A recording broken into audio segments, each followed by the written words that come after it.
You're listening to Halfway There, episode number 188, Gregory Gillam and the Road of Healing.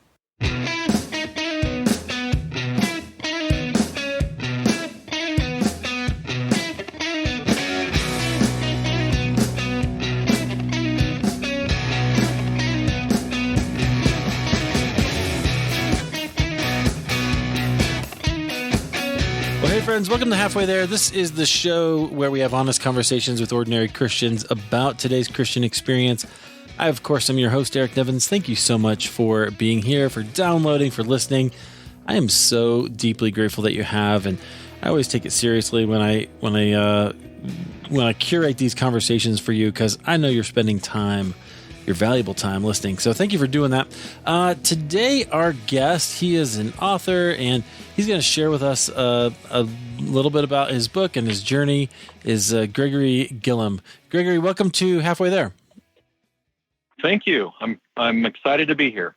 I am excited to have you. Tell us a little bit about you. I mentioned your book, which we'll talk a lot more about, but tell us a little bit about you, kind of where you are and where God has you right now.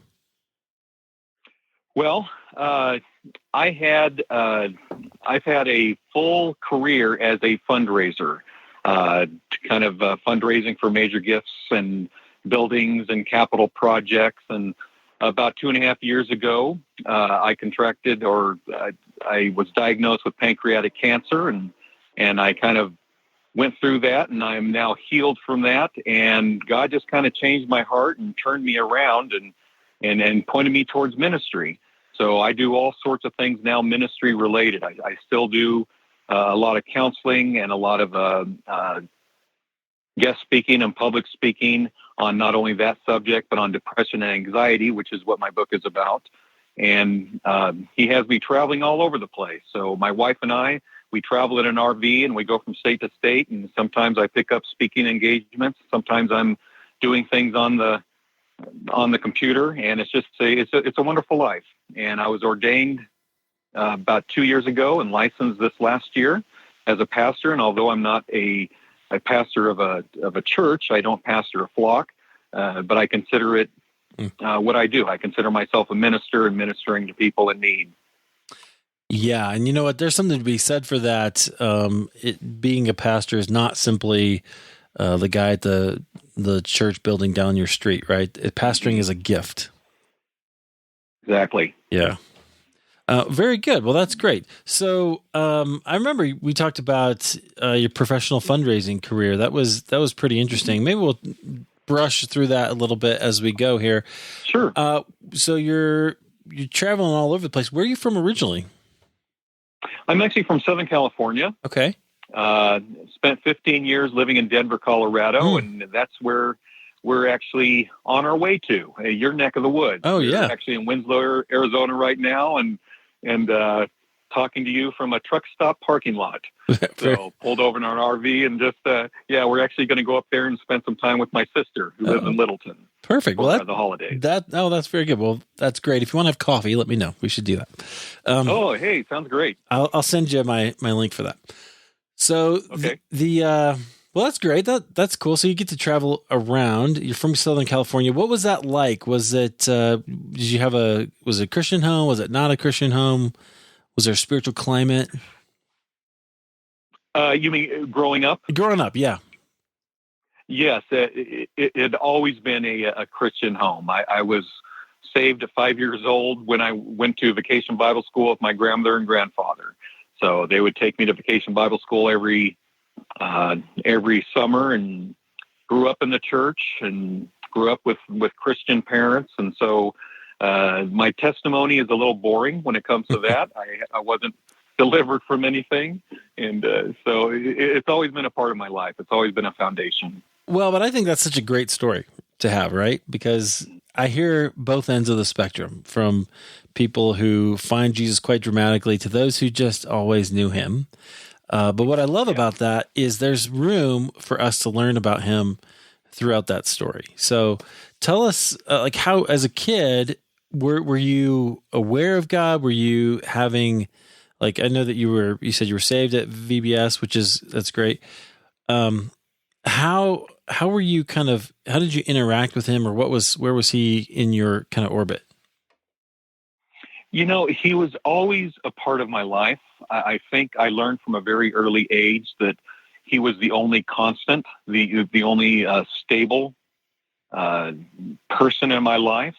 My parents went through a divorce when I was a teenager, and that was kind of a tough situation, and dealing with death in the family and alcoholism in the family, not my immediate family, but extended family. And so there were times in my life when my life was kind of shaken up and, kind of disrupted.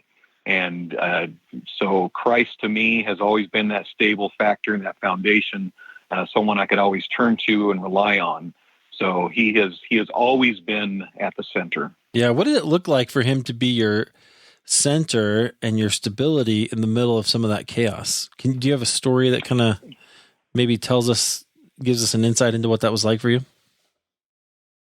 Well, I know that during my late teenage years, I dealt a lot with depression and anxiety and just feeling worthless and insignificant. And what did God want for me? And if he loved me so much, why would he allow me to go through some of these feelings of loss and some of these feelings of disconnection from my friends and people around me? And so I think through my relationship with him, I was able to discover some certain principles and certain values that kind of let me look at the world differently. Whereas someone who didn't have those experiences and didn't have to rely on Christ so heavily during those times, wouldn't have had. Yeah. And so I consider myself lucky that I was able to go through those and actually come out of them. Yeah. Is there one that stands out that was really important to you as a teenager in the middle of all that kind of emotional chaos? I probably would say my parents' divorce. Feeling guilty a little bit about the relief that brought and the release of the tension and the anxiety within the home, but then also missing being part of a core family, and also having a younger sister, and kind of becoming the man of the house, and I just knew that at that point I was not big enough. I was not strong enough to take on that role, and I was not strong enough to kind of see myself through that. In other words, so I think I had to rely on God's bigger strength and go to His Word, and I learned to study the Bible, I think, at a very young age, only because I realized and I heard from my grandparents so often that the Bible was alive, and those words spoke to you, and they were the source of strength for them, getting through their marriage and through their life and through their loss. So I've always had that, and so I experienced even a deeper love for God's Word during that time. Yeah, Scripture can be a really important piece of communicating to us who the Lord is and His posture toward us, especially in times of hardship. Mm-hmm. Yeah. Yeah. I can see that. Okay. Going through that in your teenage years, then what happened after that, and kind of what was sort of the next stage in learning Christ? When did it really become yours? That's a tough question. I don't know if I could pinpoint exactly the time that I actually owned my own faith. I think it's been a slow and steady just discovery of who I am and who He is in my life. And I think every situation I've gotten into, relationships that didn't work out, my first marriage that didn't end the way I thought it was going to end, or continue. Yeah. Things like that. I think each one of those times of my life, each one of those seasons, was kind of just a continually growth experience, I guess. So I don't know if I can pinpoint exactly when my faith became my own and when I kind of took ownership of that. I think it's just been a steady growth. Yeah, that's interesting. Okay. So take us through some of those seasons. So learning Christ is a really formational experience, right? When you learn, was there ever like was there somebody who really invested in you, or was there a like maybe a Bible verse or a moment when felt especially connected to the Lord? I think one of my life verses that I learned at a very young age was Galatians 2:20, and that's still a strong verse for me today. For I've been crucified with Christ. It is no longer I who live, but Christ who lives in me. And it's just realizing that at the point that we give our lives to Christ, it's being crucified with Him. That we are no longer our human self, but we are His. And the only good inside of us, the only strength inside of us comes from Him, and it's through faith in Him that we endure this life that to be honest, sometimes really sucks. So I'm just kind of open and honest with people, saying sometimes life is hard, and if you don't have that realization that you're not in this alone, that what's inside of you is Christ, and that's your strength. It's that's what gets you through. What I'm really looking for is like a story or some place where you learned that. So I know that that's a great Bible verse, but how did you really attach to that verse? I think recently, I think it became more real to me than ever before, and that's when I was diagnosed with pancreatic cancer. Okay. And that was 2.5 years ago. And it was during a season in my life when I was successful. I had the car, I had the clothes, I had the home. I did not want for anything, and that thing came across. And I remember sitting in the doctor's office there and realizing that everything I had worked for, everything that my human self had acquired, really meant nothing, and that it was going to be taken away from me violently. And if you know anything about pancreatic cancer, the success rate is like 7%. Yeah, it's not good. And I remember hearing that percentage, and just realizing, well, this is it. I've got to say goodbye. I've got to prepare. I've got to prepare for leaving this world. And I think I realized at that point there was nothing I could do, and I could only rely on what the doctors were telling me and the plan of treatment they were laying out. And I just wasn't satisfied with that. I wasn't satisfied with just putting all my faith in the doctors. And I went to my church, and I just started surrounding myself with people to pray for me. And I went to the elders, and I went to Bible study groups, and I just had friends and family just praying for me nonstop. And after a month of just people praying me through and praying for my healing, went back to the doctors, and before they could even do the surgery, they did one last set of scans and realized that the cancer had gone and that the tumors had gone. And I consider that just a huge miracle. And although I wasn't 100% healed, because what had happened in my body, whatever God had allowed to happen in my body, just left a path of destruction. And I deal with health issues and compromised pancreas and liver. And they did take, I've been through so many procedures and surgeries and treatments, and I continue to do. To have those done. And I think during that experience, I realized that God is really in control, and He can take and He can give.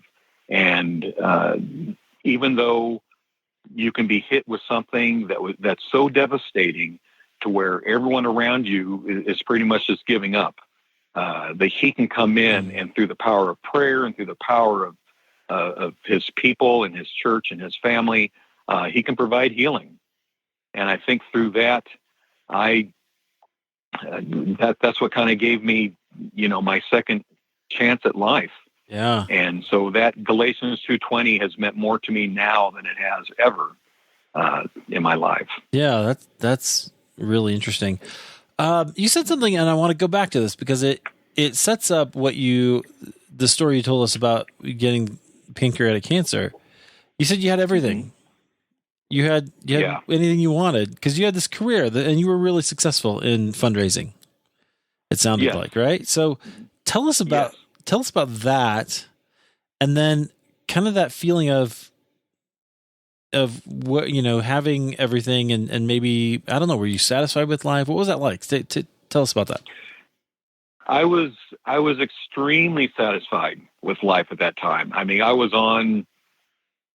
It was one of those lives where I knew people. I had authority. I had power. I could, I was meeting with CEOs of companies. I was meeting with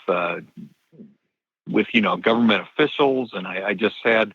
I was just on top of the world, and it's amazing that once you realize that what really matters is just your life and your family and the relationships God has given you, it's not until then that you realize that everything you have, every car you can buy, every pair of shoes you can buy, it means nothing. And it was a pivotal point in my life where all of a sudden I looked at all the things I had acquired and they didn't mean anything to me. Yeah. It wasn't.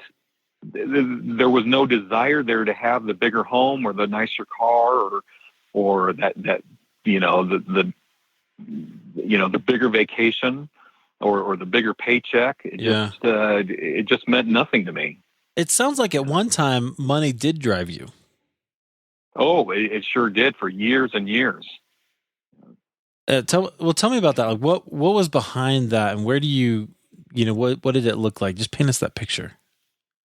Well, I think, especially with men, I think we put so much of our self-worth in our title and our bank account and, what we drive up to a meeting in. That's our whole worth. That's how we define ourselves. And it's apparent now. I mean, you meet someone, and what's the first thing you ask them? What do you do for a living? Yep. And as soon as you hear that, you've already put them in a category. Okay, he's blue collar. Okay, he's white collar. Well, how far up in management are you? Are you the CEO? Are you the CFO? Are you mid-level management? And all of a sudden, you kind of put that person in a category without even knowing it. And men do that all the time, and it's almost like the pecking order. And so I realized that, and that's what I went for. I wanted the bigger title. I wanted the bigger contracts. I wanted to be able to say that I took a lead on a major gift fundraising, campaign for the hospital or for the LA Philharmonic or something like that. And so I wanted that top billing. Yeah. And that's what drove me, because that's what provided my kids' education. That's what provided food on the table. And I kind of justified that by saying, well, of course God wants me to succeed because, I can give more to the church. I can do more here. I can do more there. But my focus was not on those things. My focus was on myself and my image and my title. Yeah. So where was God for you in all of that during that period of your life? He was still there. I think God is patient with us. And God knows everything. And I truly believe that God knew where my life was headed, and he knew the testimony I was going to be given. And I certainly was not doing anything sinful. I think there's a fine line between the love of money and just loving having money. Mm-hmm. And I don't think I ever put God second, but I certainly put money at the same level as God. And so I kind of realized that. Yeah. Yeah, I think that's really interesting, and it's a strange temptation, isn't it? Because, Yes. um, Hmm. one of the things we see in Scripture sometimes, and I think we subtly do this in evangelicalism, is the Pharisees and that sort of culture that Jesus stepped into believed that if you were financially blessed, you were blessed by God, and you are, right? Hmm. But that doesn't mean Yes. that if you're not, then that you're not, right? That you don't still have.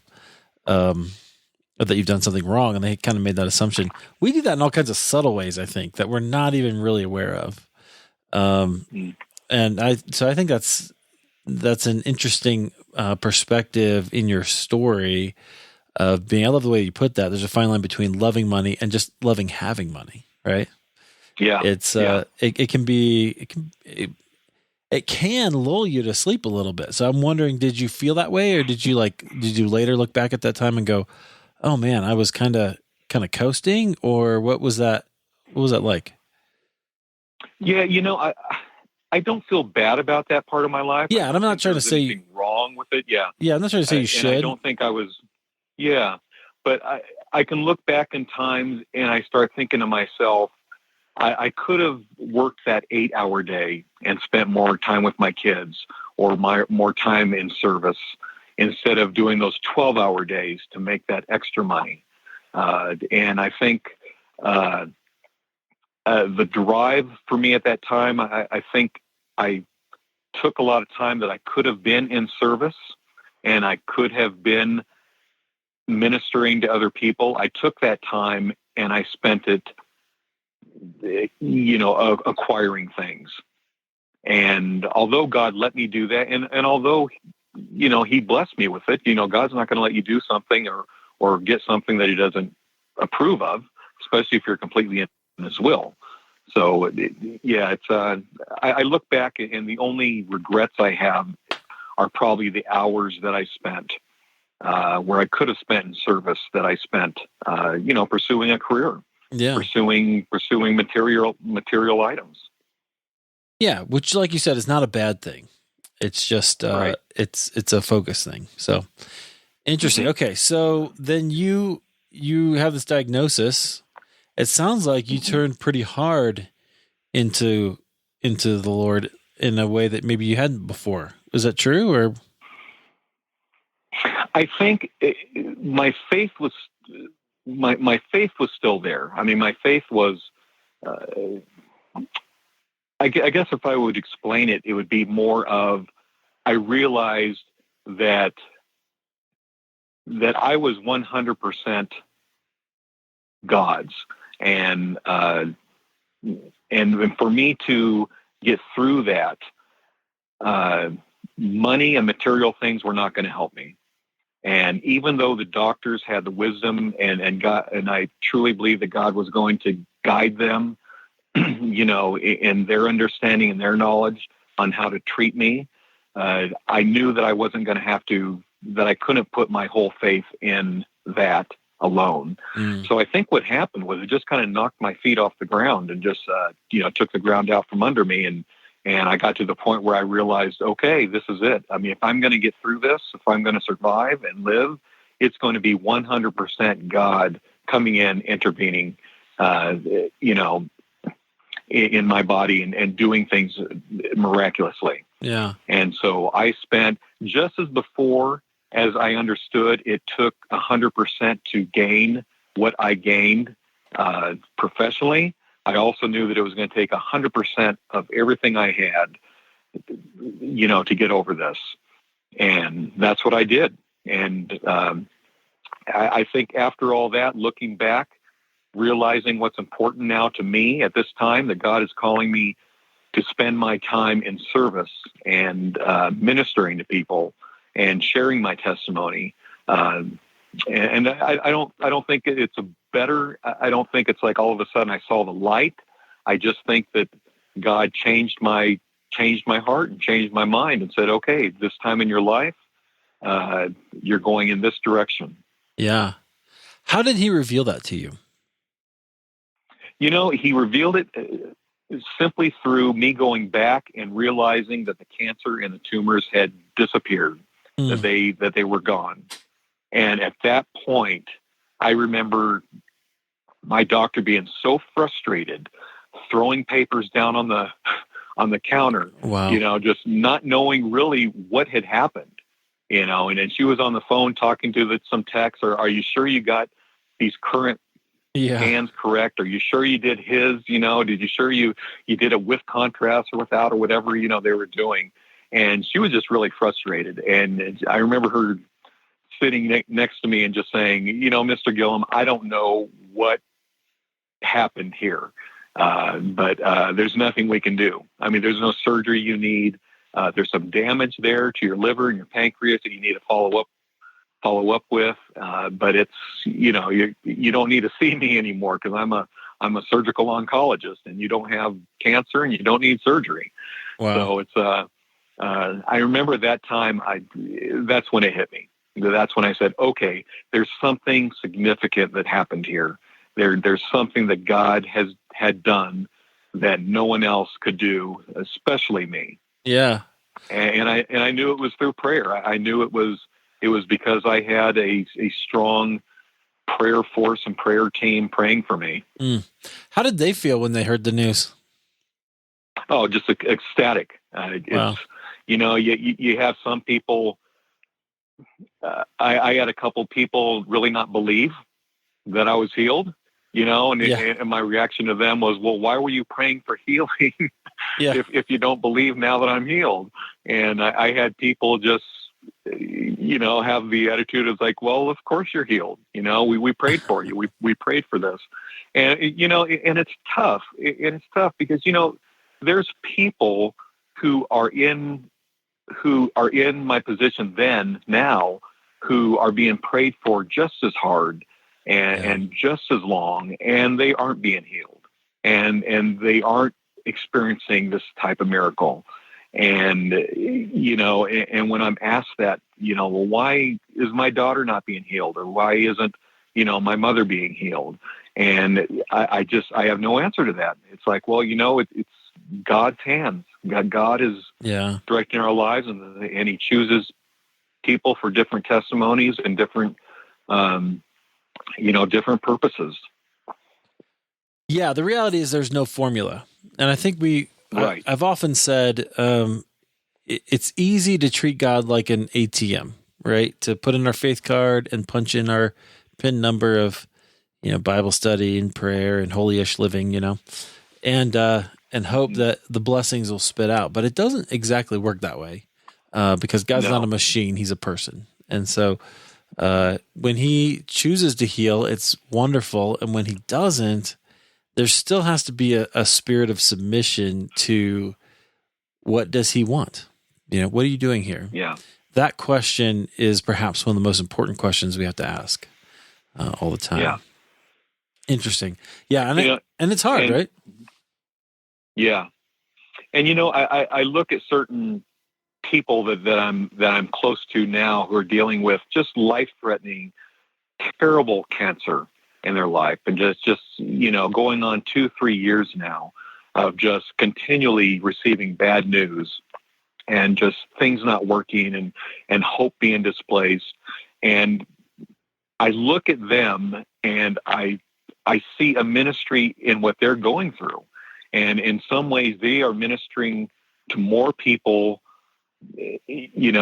more deeply than I ever could, because what they are, what they're going through, they are still displaying faith, and they are still giving hope, and they are still ministering to other people, in the hospitals and the doctors and the technicians. And so God uses us in ways that we can't understand. And so, in some ways, someone who isn't healed, God uses them, and they're providing a testimony just like I am.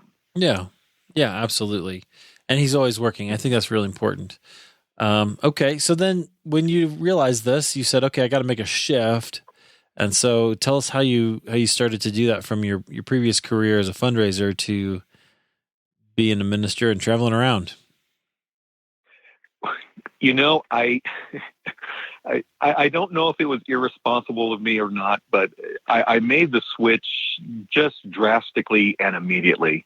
I left my job. I sold almost everything I had. Of course, I had to, because it's expensive getting sick, Yeah. and it's expensive keeping, staying well. So I just sold things, and I, sold my home. And so I drastically just became just a minimalist. And, and I guess it took me a while to really realize that I was truly healed and that I was going to be able to live. I think for the first year of just dealing with my healing, I still had that feeling of, it's just right around the corner. I'm going to get another phone call. I'm going to go in for my other test. Yeah. And I'm just going to be right back. So I wasn't really wanting to embrace that hope again of a new life. Yeah. But then I started getting just these dreams, and I don't know if you want to call them premonitions or prophecy, but it was just in my dreams. I think God was telling me just to get a trailer and a truck and just travel the world and live just as minimally as I could, so that I could spend 100% of my time ministering to people and just going out and telling my story and ministering to people. And I started to do that. And I met a beautiful woman who was doing the same thing. And so, what I did? I sold my trailer and my truck, and I jumped in her RV. And so we got married, and now we're traveling together. So it's so it is a drastic change from my life before. And in some ways I miss my life before, because, my life before, I could afford anything I wanted.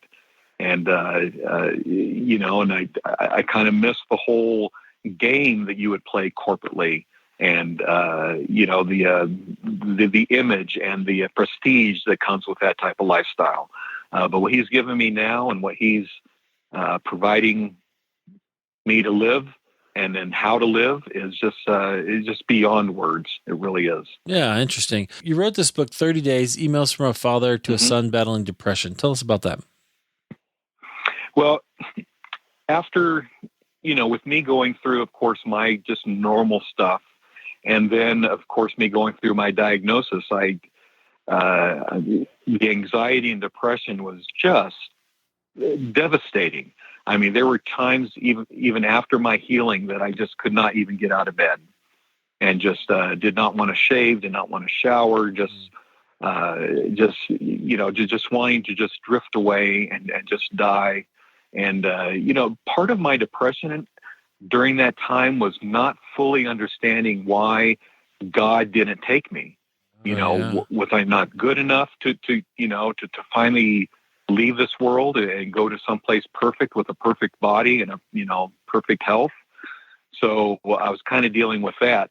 And, my son had contacted me, and he had told me that he was dealing with depression and anxiety, and that it was debilitating as well, and that he couldn't get out of, sometimes he couldn't even leave the home because he was so gripped with fear and anxiousness. And, I just felt paralyzed, Eric. I really did. I was unable to do anything for him. I blamed myself. I was asking myself, where did I go wrong? What didn't I give him? Could I have given him more, to kind of keep him from this condition? But, after he and I speaking, we realized that it wasn't my fault. It wasn't his fault. It was nobody's fault. And so we kind of came up with a plan. Of course, when anyone is dealing with anxiety or depression, especially at that level, you go to counseling, you get, you take care of the physical part. You go to counseling, you go to doctors, you get the right kind of medicine that would help you. You do lifestyle changes, you start eating better, you start sleeping better. And those things really worked. But we both felt like there was something missing.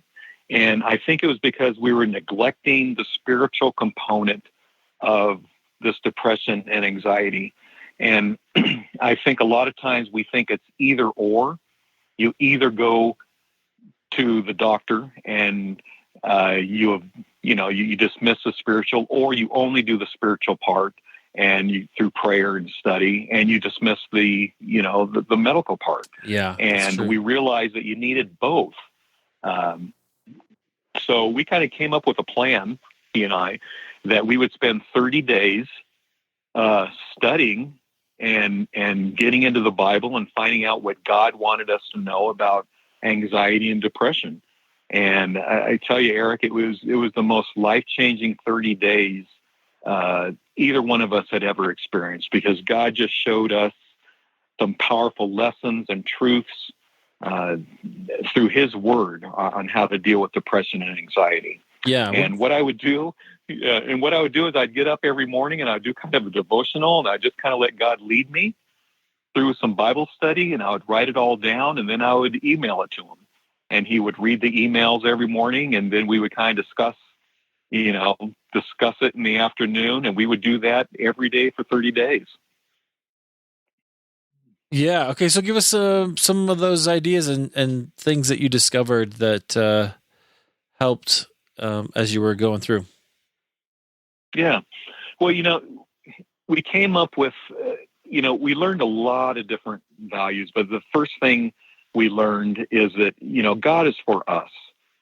Paul tells us in Romans that God is for us, and, if He is, who can be against us? And, right. And just the realization that God is for you, He means us. He means those of us who are in Christ. And God is for His children, and He is for you, and He has chosen you, and He predestined you to be conformed to His image.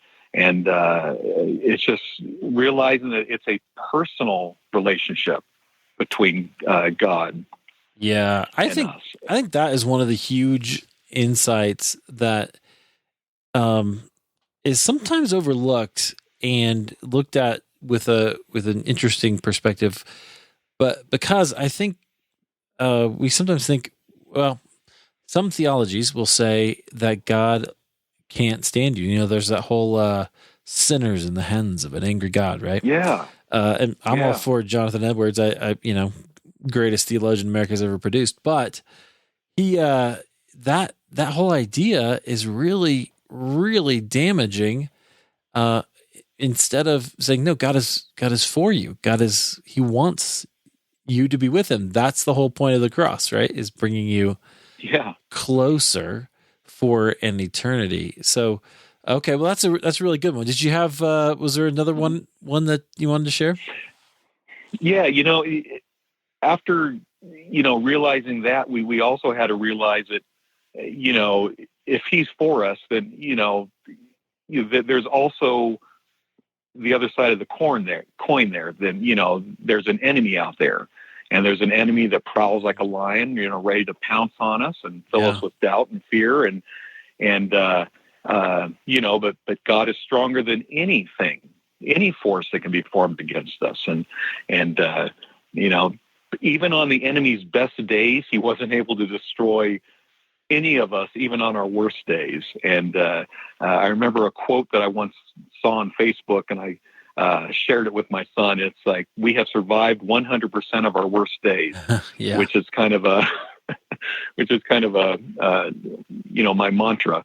It's like, if you think you're going through a bad day, it's like, what? I have survived 100% of my worst days before, and I'll survive today. Yeah. And, but another thing that was just kind of freeing during this whole 30-day studying is that, even though God is stronger than anything we could face, we need to expect that fear and anxiety is going to come into our lives. I mean, it's inevitable. In Psalms, when it says, when I am afraid, I put my trust in you, it doesn't say I will never struggle with fear. It says that when you are afraid, we will be afraid. And, in 1 Peter, when it says cast your anxieties on Him, it doesn't say you'll never feel anxieties. It says that when you have them, cast them on God. So just to, the realization that we will face fear, we will face anxiety, it shouldn't surprise us. And so that was kind of comforting to us, knowing that, okay, it is going to come. The Bible isn't silent about it. It tells us to expect it. And then it tells us, how to deal with it when it does come to us. Yeah, absolutely. That whole thing that God can handle your anxieties and your fears, so cast them on him, right? Like he's not surprised by them. He was not overcome by them, even though it feels like we will be.